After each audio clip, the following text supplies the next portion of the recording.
Hi, welcome back to Calculus. Today we are looking at section 8.7, um, improper integrals. So I want to start with an integral, and this one ends up working out pretty nice, but it's kind of weird at first. So let's consider this integral from 0 to infinity of e to the negative x dx. Graphically, this is what we're looking at. E to the negative x is a curve that is always decreasing, but it never actually gets to 0. It has a horizontal asymptote, but there's always just a teeny little bit of space there between the curve and the asymptote.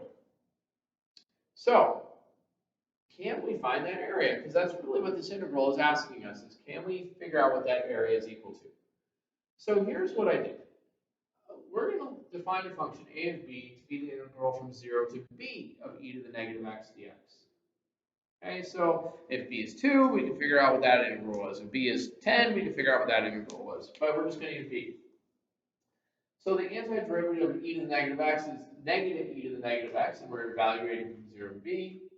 And if you plug those in, you get it to clean up to be negative e to the negative b plus 1. So now, since we can evaluate that integral, what happens if we force b to go to infinity? That's the second part here. We're going to take the limit of a sub b as b goes to infinity, which is to say we're taking the limit of this integral and as b goes to infinity. But we figured out what the integral was equal to, and so we can just take its limit. And it turns out if b goes to infinity, negative e to the negative b, it definitely goes to 0. So what do we get when we take that limit as b goes to infinity? We just get the 1. So evidently, we can take some of these integrals where we have infinite boundaries, or no boundary at all, I guess is maybe a better way of saying it. So let's look at some other possibilities with this and see where it takes us. Okay, so now we're just going to start setting the stage for a little bit of what we're working with here. Improper integrals type 1. So type 1, there are 3 varieties, but basically one of the limits is infinite. At least one of the limits is infinite. So the integral from a to infinity of f of x dx, and that's what we just did. It's the limit as b goes to infinity of the integral from a to b of f of x dx.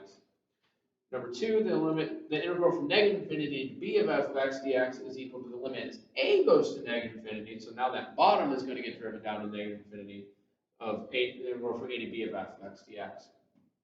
And if you have negative infinity and infinity, you pick any number you want in between, and you just evaluate it as 2 separate integrals.